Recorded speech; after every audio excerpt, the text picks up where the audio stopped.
Hello, welcome back to the Villa View. It's time for a special Luke show as we look ahead to Villa playing Arsenal on the Saturday lunchtime kickoff at Villa Park. You'll notice a fancy countdown to my right or left. I can't do the maths, right or left, whatever side it's on. Left, thanks, Omar. You'll notice the countdown coming down. We've got a special code for all full price Luke Roper items at the moment. Obviously, Luke are sponsoring this podcast. So for 24 hours only, although if you did follow me on Twitter, you'd have probably seen it has gone on a little bit longer. You'll be able to get 25% off all full price items at the Luke 1977 score.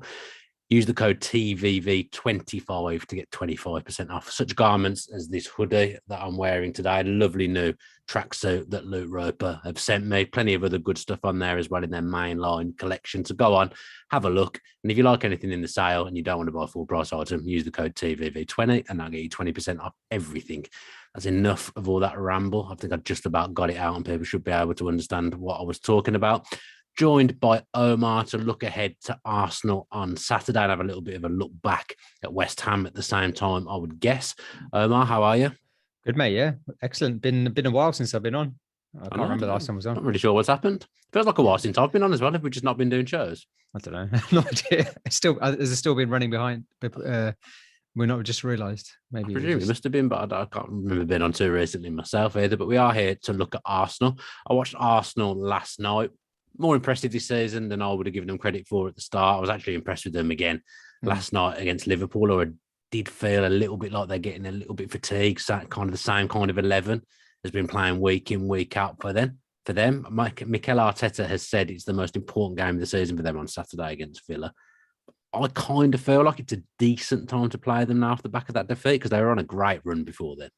Yeah, definitely. I think so. And obviously he's been, whenever a manager's moaning about fixture congestion, it's going to be a good time to play him because they've had 3 games in 6 days. I think this will be the third game in 6 days. So they did look a bit leggy. I mean, they started the first half really well. Yeah. They were the better team by far. Created more chances, had more control of the ball. Just looked a better all-round team than Liverpool. So again, shows you the level Arsenal are playing at. But then I think second half they really tired, didn't they? They really struggled to get hold of the ball.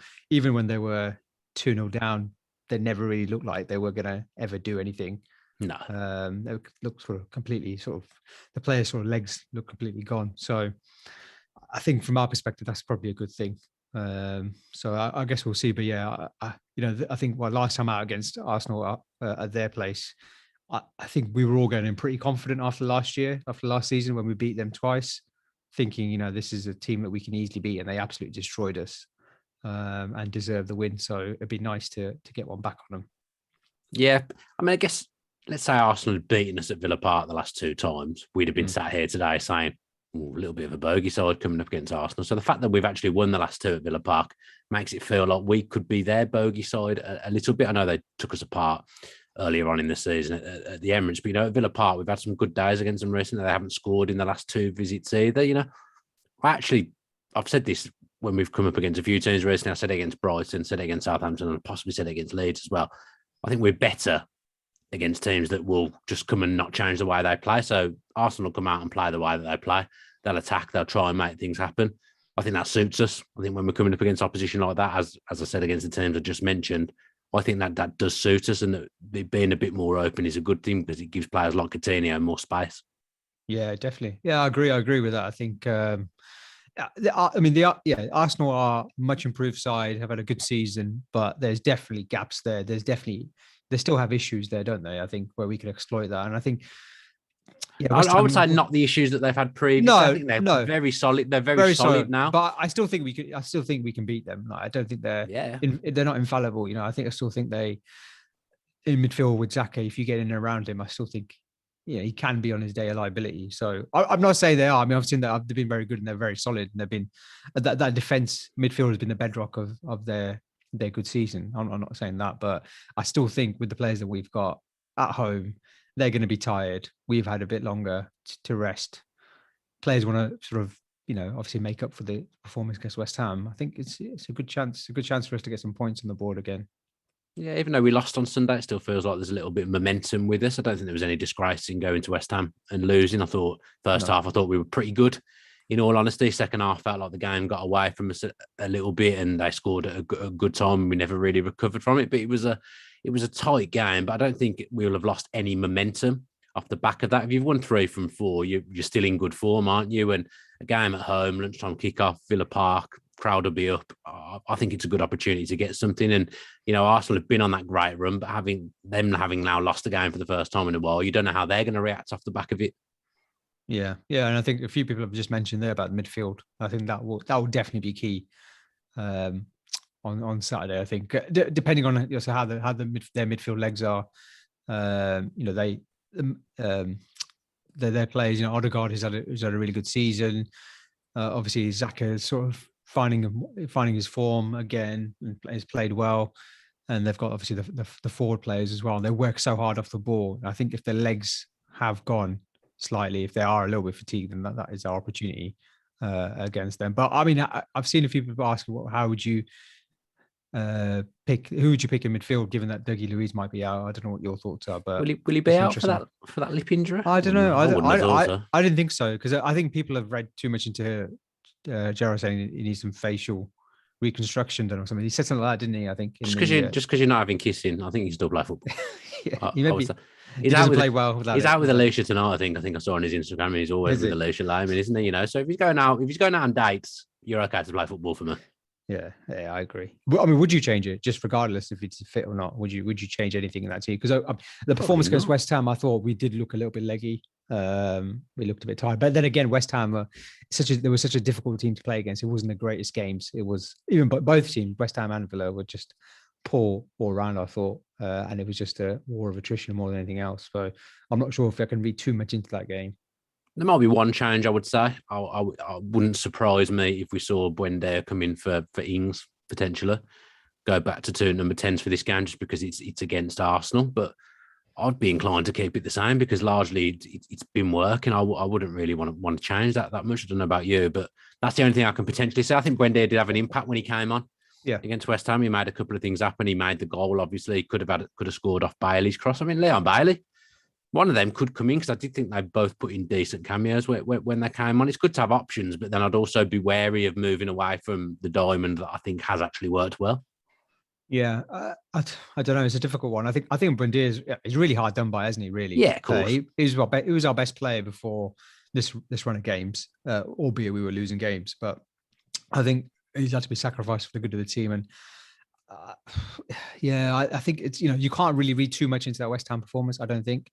I think Dean, someone just said as well, I was just about to say Luca Dean. There will be one change, won't there? Yeah, there will definitely be. I think he's the biggest miss, I think, down the left-hand side. Ashley Young, I love him as a player, but he's just not the same player he was that he played, when he played with us 10, 12 years ago. And defensively, I think he's sound. But going forward, I think we just don't have that same attacking prowess on the left-hand side. He has to come inside all the time, and it typically means he has to pass inside to McGinn or Ramsey or Louise, and then we have to start play again and try and go out to the right-hand side. Whereas with Luca Dean, I think there's much more opportunities for pullbacks and him getting in behind their fullback as well. Whereas I think Ashley Young is always going to play in front of plays. He hasn't got the pace that he once did. But I think from that perspective, it's going to be a big miss. I think we just have to, again, with Arsenal, I think that's probably why I'd probably stick with the diamond, just to keep it compact. Because I think that's probably been the biggest thing I've taken away from our new sort of style of playing is the gaps between midfield, defence, and even the gaps in between midfield have lessened massively compared to what we had previously before when we were losing. There's massive wide gaps, especially on the counter. Yeah. Whereas now I think we're a lot more solid. So I think against Arsenal, again, a team who are, they lost to Liverpool, but they're still massively in form. It's still a massive threat. So I think, I wouldn't be surprised if we go sort of the same route again. I think having the 2 up front and Coutinho behind, I feel like it pulls teams around a little bit more as well, frees up the space for Ramsey and McGinn to drive with the ball if they need. So I just feel like it occupies defenders a bit more with them as a 3, the way we're playing at the moment. I also think actually Ashley Young at left back against Saka, I feel like that's the kind of player that doesn't really phase him, won't cause him too many problems. I mean, Saka will probably have a field day now. I've said that, but you know what I mean? I feel like it's the kind of opponent that Ashley Young, he's still quick. Saka's fast, but he's not rapid. I feel like Ashley Young can deal with Saka coming inside. Obviously, Ashley Young's right-footed. I feel like it's a decent opponent for him to come up against, even though Saka's a sensational player. I'm wondering if Smith Rowe might come in for a game. He's fit again now, was doing well before his injury. If Arsenal do freshen it up, wouldn't surprise me to see Arsenal with a false nine, because Lacazette's played a lot of football recently. There's Nketiah, but there isn't many strikers at Arsenal. Lacazette gets pulled every game because he's getting on a bit now and he's getting tired. I think he's putting in a lot of work for the team. Lacazette as well. He's kind of setting the tone for them with the work rate and sacrificing his own game, dropping deep and kind of playing as a false nine himself, actually. So in some ways, I wouldn't be surprised to see Smith Rowe come in and start this game, which would be interesting. Yeah, I agree. I think Smith Rowe or Pepe. I think one of those two. Smith Rowe, obviously linked with us in the summer.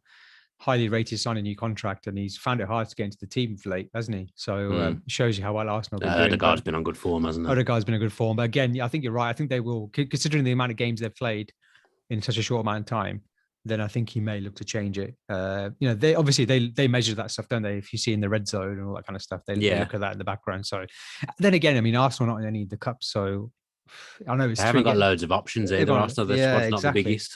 Exactly. So I don't know. I'll be interested to see. But I agree with you. I think Smith Rowe is definitely going to be in with contention to play, and he probably will do well against us given what's happened in the summer as well, which won't be great. But yeah, I'll be interested to see what happens. I think they're pretty much, you can name their back five pretty easily. Yeah. I think Cedric is probably their weak point at right back, even though I thought he played pretty well against Liverpool. I think that's the kind of player we need to target because Tierney's a top class player. Ben White's had a really good season. Gabriel's had a really good season. And Cedric's probably the only player where you can say, there's a potential weakness there. Coutinho getting to those areas might be an area where we can hurt them. And Watkins as well, drifting out wide left as well. I think he can. Yeah. I think he can bully like Ben White and Cedric. I think he's got it in him. And he's done well against Arsenal before, hasn't he? Obviously, he scored 3 goals last season against them. So I feel pretty confident. That's probably a bad thing because I felt pretty confident going into the West Ham game, but I guess we'll see. Yeah, I felt it was a good time to play West Ham, to be honest, and obviously it wasn't because they did a job on us and beat us too. And I can see this graphic being lined up at the bottom of my screen. I don't know whether Adam wants to throw it up on screen. I don't know what it is. It says player stats. Oh, here we go. What's this? I can't read it. Jacob Ramsey in yellow. Jacob Ramsey in goal. Sweeper keeper playing. I can't read that. Playing in the middle of the park. I guess that's just the expected lineups that we've got there. Yeah. Oh, is that the West Ham game? Oh, yeah. That's how we lined it last time. Yeah. I can't see us. It's showing the diamond formation, isn't it? Showing how we played. I think I like about the diamond formation is I think the front three are pretty fluid.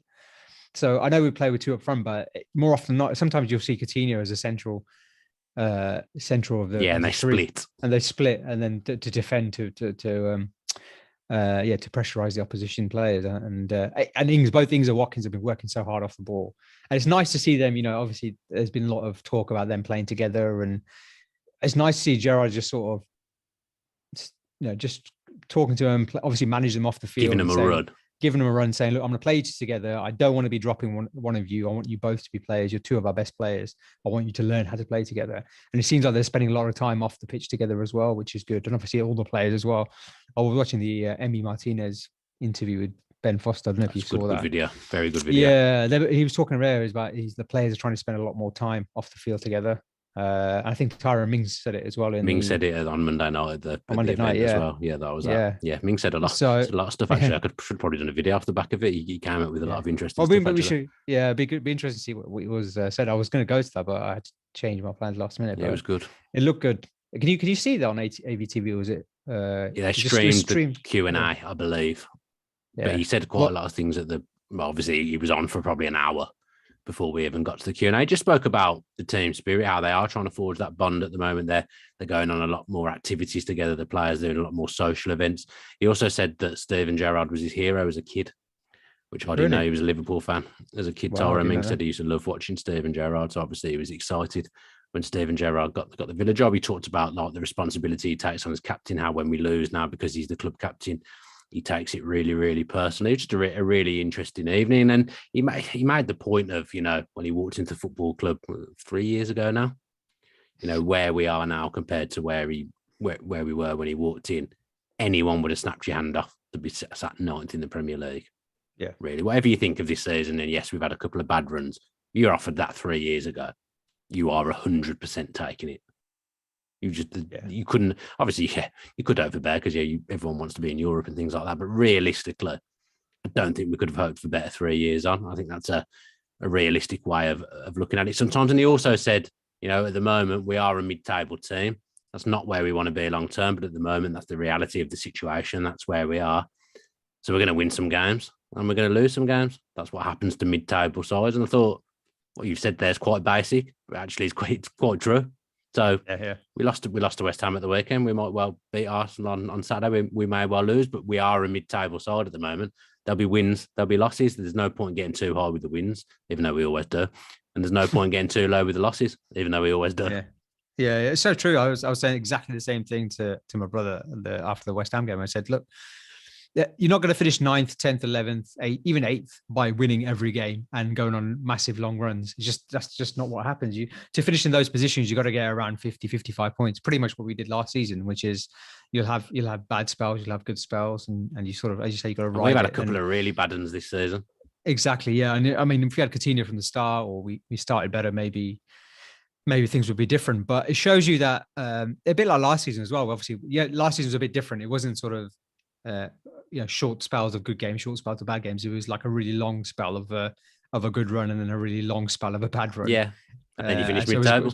And you finish mid-table. Yeah, exactly. So I think I think players can see that we're on the cusp of something, but also how hard it is to actually break into that top 8, top 7. Because you've got to be so consistent, especially in this league, how hard it is now. And you see what Wolves are doing and what West Ham have done. You've got to just grind out some of these results. I thought we were better placed than Wolves this season, especially when we were 2-0 up at Villa Park, absolutely laughing. And the season's kind of went in different directions after that point. But you give them credit. They've been top 7 in the Premier League 2 out of the last 3 seasons previous. They had an off season last season, but they've been around where they are for a long time. West Ham are now, in their second season of being around those positions. It takes time. I was never too downbeat about Sunday against West Ham at all, because we just won 3 games in a row. We're not in the Championship where we won that 10 games in a row. That just isn't going to happen in the Premier League. So realistically, we were due a loss, and it happened. Yeah, no, agree, completely agree. And that's exactly the same. And I also thought there wasn't too much in between the sides. No. I think it was one of those games. But I also think when you look at Wolves and West Ham, West Ham especially, because obviously they were in a similar position to us in the first season we were back, and then Wolves, because obviously we finished higher than them last season. I think the key difference between those two teams and why they're so much more consistent than us is the midfield. And I think that was so apparent to me against West Ham when you got likes of Declan Rice and Souček. They're a joke pairing them to. Really, they're a top 4 pairing for me. Yeah, it's just that that like all round. Just Declan Rice and Souček, just Declan Rice especially, just all round game. It's just so good, and I think we're still missing that in midfield. It's so apparent to see in that kind of game again in West Ham. I think that's where I think Gerrard sort of mentioned it, didn't he? And I think you can really see in terms of physicality, in terms of strength, in terms of drive, box to box, just that whole round package. I think we're missing that player massively. And as much as I love Luiz, and I do love Luiz, and I think actually again he had a decent game against West Ham. He was very good in the first half. I thought defensively, he seems to have got his defensive contributions back up again. I would have said over the last 4 games.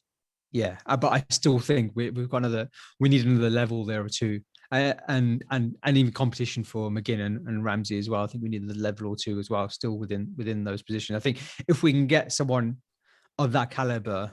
It doesn't have to be someone ready-made like Rice, but you got like Neves and Matinho, obviously. But someone like Calvin Phillips, obviously, is maybe a bit of a pipe dream. But someone like that, then I think that will really, then that pushes you onto the next level, because everywhere else you look around the team, I think keeper, fullbacks, especially now with Luka Dean in, defensive, I think more or less we're pretty much there. Maybe the centre back, and then up front you got Ings and Watkins and Coutinho, Buendia, Traore, Bailey. There's not many teams have got better combinations than that and options than that. So I just think that midfield is still it's so important, and I think that game against West Ham really brought it home for me again of how important it is to have a really top class player in that position. Well, we haven't had a physical midfielder really since Jednak. So the whole time we've been back in the Premier League, we've lacked that kind of physical presence in there. And there'll be games where Rodri and Fabinho don't play for Liverpool and Man City, but they're the two best teams in the big games, the tough games. They've got that physical midfielder, and yes, they do a lot of other things as well. But they've got that height, they've got the physicality. If you look around that Villa dressing room, there's only really Mings with any stature, I would say.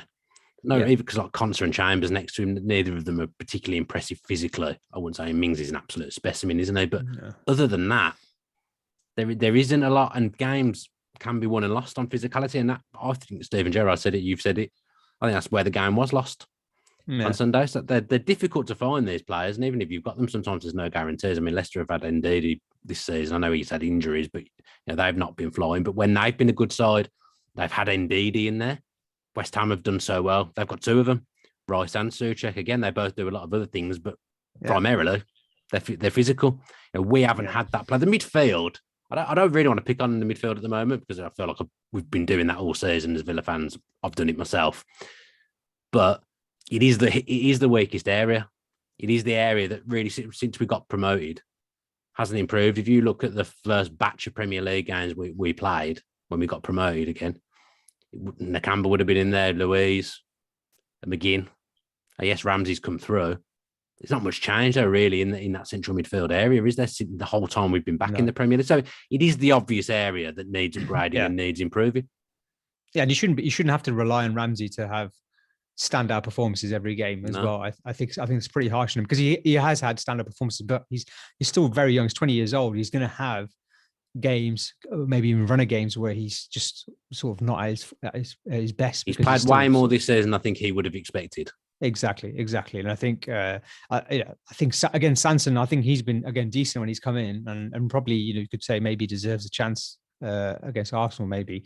But again, they're all very similar players, aren't they? They're all very similar in terms of what they do, and again, looking at stature. And I'm not saying we need a beast or anything. We just need, even Rodri and Fabinho. They're big players, but they're not destroyers in the old school sense of the word. They've just got good nous, and they protect that defense, and they do the right job at the right time. And I think even those teams, Man City, Liverpool, you look against Arsenal, Fabinho was again instrumental, I think, in that. Even at the end of the game, he was putting himself about, and he was putting tackles in at the end of that game. That's not just helpful seeing the game out. The only defensive, I mean, Louise isn't even a defensive midfielder, let's face it. No, he's want to be a number 8, but our defensive midfielder is Nakamba, but he's not physical.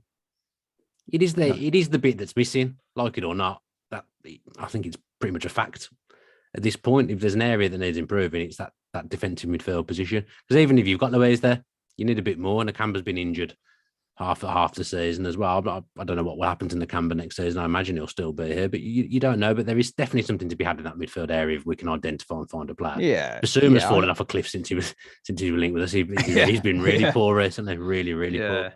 He has, maybe his head's turned. I mean, I would love. I think Calvin Phillips is the ideal player, but he's not. I wouldn't say he's particularly physical. He's not. He's under 6 foot, isn't he? Yeah, I know, but it's not about. For me, it's not about height. It's about. I get the height argument because we are a small team when it comes to corners and things like that. And again, I don't think Konsa's the best in the air. I think he's more suited on the ground and defending reads the game so well. But I think. The kind of player that we need, the way that we play, we need someone who's not just a pure destroyer.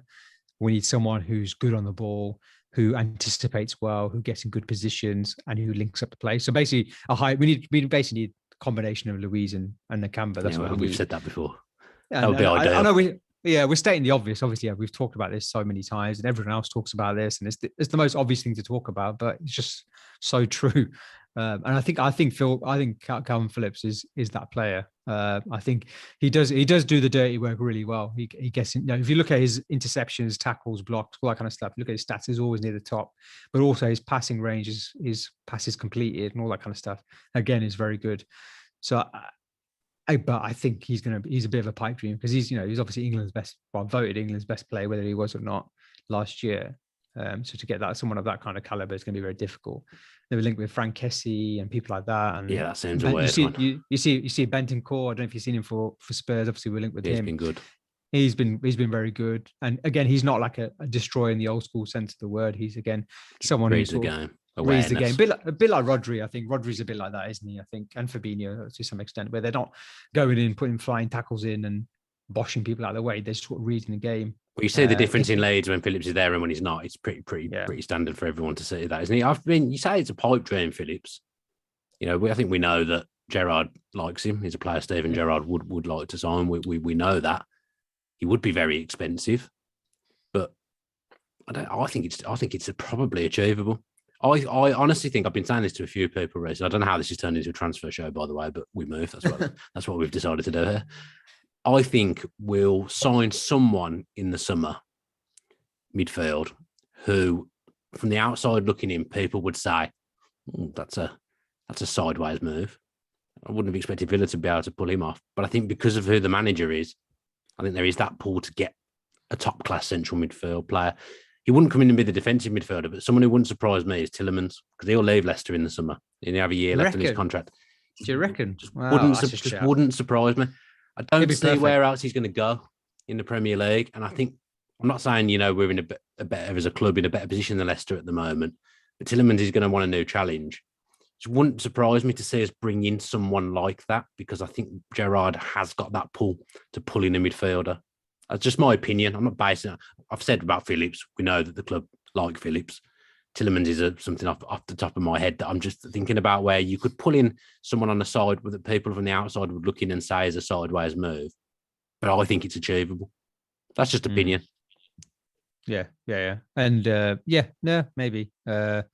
That'd be a great move. I mean, I would love to. I'd love Tielemans for a long time, ever since basically because of FIFA mainly, because he was always amazing on that classic. But again, he's one of those players that does actually in real life does stack up to what he's like on a computer game. He's an all round player. And when Leicester had him on loan, I was like, that's a coup. And then for them to so I was shocked they signed him permanently, because I thought that was just a way for him to get in the window and go to a big club. But not that obviously Leicester had a big club at the time. Man U could obviously do with him. I think Arsenal would maybe be in for him if he. I thought maybe Spain or something like that, maybe. But strikes me as someone who'd stay in the Premier League. Yeah, maybe. I don't know. Spurs are well stacked now, aren't they? Midfield. They've got now Bentancur. I personally, I would love someone like Højbjerg. I think that's the type of player we need. I think he's like exactly the kind of player you'd want. He's so integral to that team. He breaks up play and he starts all their moves off. He does both roles so well, and I think that's the kind of player you need. But in my top of my head, I can't think of any player. And I suppose this is where our scouting network comes in as well, because if we're going to continue buying players from England, or that are well known in Britain, then it's going to be difficult. Then we have to start looking at players abroad. That's probably why we've been linking players like Kessie and players like that. Kessie would be an interesting one. I can't see it for the life of me, because he's, Milan top of Serie A at the moment. He's flying. He's been a good player for them for a number of years now. If he's available on a free, straight away, I think Real Madrid, Barcelona, they're the kind of clubs that, even Juve, if they could, would probably try and pull Kessie in, and they're the creme de la creme in Italy. But apparently, I've read a couple of things. I don't know how legit it is that we've made good proposals. I've not heard anything myself personally from people that I speak to. I've not heard anything concrete on Kessie at all. This is where I'm saying I do think there is a big midfielder to be had this summer, whether it's in the defensive midfield positions or as an 8. I think we'll pull a surprise out just because of Gerrard. Yeah, I think. Well, it's the only position apart from maybe a centre back. As long as we sign Coutinho, then that's the only position we need. Really, we can afford to spend majority of our budget on that. Well, Coutinho's all agreed. As long as he wants to come, we'll sign Coutinho. Gerrard wants him. There's absolutely no chance he gets off to the start like this that he's had, and we don't try and sign him. So I don't think there's any way he goes anywhere else. I'm 95% confident on Coutinho that he'll be at Villa next season. I've got very little doubt that we won't sign him. Unless something disastrous was to happen to him now, fall off a cliff, or in terms of form or fitness. If we want him, it's all in place. So, and he's got his group of mates now, hasn't he? I mean, exactly. That's how things like that help. The two Emmys and Dougie, they sort of they do everything. They go bowling once a week together. They do everything together. Last time I went bowling, I absolutely smashed it. I don't know whether it was a one-off fluke. I wouldn't mind joining him at the bowling. I absolutely smashed it the last time I went bowling. I don't think they'd invite you, mate. To be honest, 147. I think I got. It's a decent score. You sure you wouldn't play snooker? 149. You sure it's? No, I'm no good at snooker. No good at bowling. Seems to be the thing that I excelled at. Should we do a podcast? Podcast bowling even at the end of the season. I like it. That'd be a great idea. I'm there. Yeah, let's do that. I was hoping to do a football tournament, but bowling sounds even better. Yeah. Oh, I don't know. Well, this is a bit of a humble brag, actually. I'm playing at Villa Park on the 17th of May. What? One of my mates has booked a pitch. You can book it now. So one of my mates through his business has booked a pitch, and everyone's playing. Oh, you can pay for it, can't you? Yeah. So we're playing at Villa Park on the 17th or 18th of May, I think. If you need any players, then just the uptake's been quite high. I'm not gonna lie. I think I'm quite fortunate to sneak into the squad, to be honest, especially ability wise. I think I've got an exam on the 17th anyway. Oh, nice. Back to school. Yeah, no. Lovely. Law, doing a law exam. Good. Which good sounds luck to you. better than playing for the Park. Much better. Oh yeah, way better. I mean, last time I played at Villa Park, it was half an hour in trainers, and we were falling over all over the place. So hopefully, it'll be in boots in 90 minutes. Is that when Julian missed his pen? Oh, it was me, wasn't it? No, Lynch. Oh, it was you. Lynch. I missed the pen as well. We all missed penalties. Yeah, Lynch's ball never got found, did it? The one that went into the north stand. Still looking for that now. It'll be found one day. Another graphic dying to go up on the screen, I can say. Let's get that up and talk about Luke Roper again, because they are sponsoring this show, and we have got a 25% code off at the moment. There's the Villa boys modelling the gear much better than I did earlier, and am now. Yeah, Chukwemeka, Hawes, and Watkins. Is that looking? Chuck does not want to be there, does he? He does. He does. Okay. I don't mean Villa. I mean in that picture. He looks quite happy to me from her. Yeah. But yeah, you want to use our code, you'll get 25% off for the next 24 hours or so. TVV25. It's a full price items only. If you want to get anything from the sale, use the code TVV20 and you'll get 20% off the stuff in the sale that's already discounted. Bit of a strange show in the end, Omar. We ended up talking about anything and everything. Just reminded me, did you see Courtney House on the in Cheltenham? I saw the Villa boys at Cheltenham. Did you see his outfit? Brave, but I like it. I like. Mate, he definitely pulled it off. Do you reckon? I like people that try things. I enjoyed it. Thought Cash looked sharp. It was quite interesting to see the difference. You saw Emi Martinez just turned up in his goalie stuff, ready probably had a bag of balls with him, throw some down. You had Bundia looked like he was a sixth form. Yeah, he looked like he was going to score, didn't he, Brenda? Yeah, and Mings could have been in between us. Yeah, Mings looked like he was interviewing for a mortgage job. And then Cashy looked good, to be fair. Yeah. He was the one. Ashley Young as well. Right, I rated Ashley Young's suit. Yeah, with the little sunglasses as well. He's been to Cheltenham. I thought they've got the picture ready to come up on the screen, I believe. Let's get it up. He's good, isn't he? He's good, isn't he? We're analysing everything. Again, I can't really see that well. I have to zoom in a bit. Yeah, but some great drip on show, as the kids call it nowadays. Some lovely drip on show from the Villa boys at Cheltenham on the day off on Tuesday. Nice. Yeah, lovely. Nice, yeah. Well, let's call it a day. It's been great to catch up with you again, Omar. I think that's probably why we've ended up talking about such random things, because we haven't spoken on the Villa View for a while. But I thank you for joining me. It's been a pleasure to talk to you as always. Don't forget that code. I'm sure we'll be plugging it on social media. If John Inslee pulls his finger out, probably one of the worst social media managers that there's ever been. So, John, do some tweets and some Instagram posts around that. I'm fed up of having to do it myself. We'll be back with a post-match pint on some point, probably maybe Sunday or Monday. We'll do the post-match pint. I think I'm probably going to go out after the game on Saturday into town. So I won't be in any state to do it after the game. Thanks ever so much for tuning in tonight. Thanks to Luke for sponsoring us. And up the Villa. The Villa.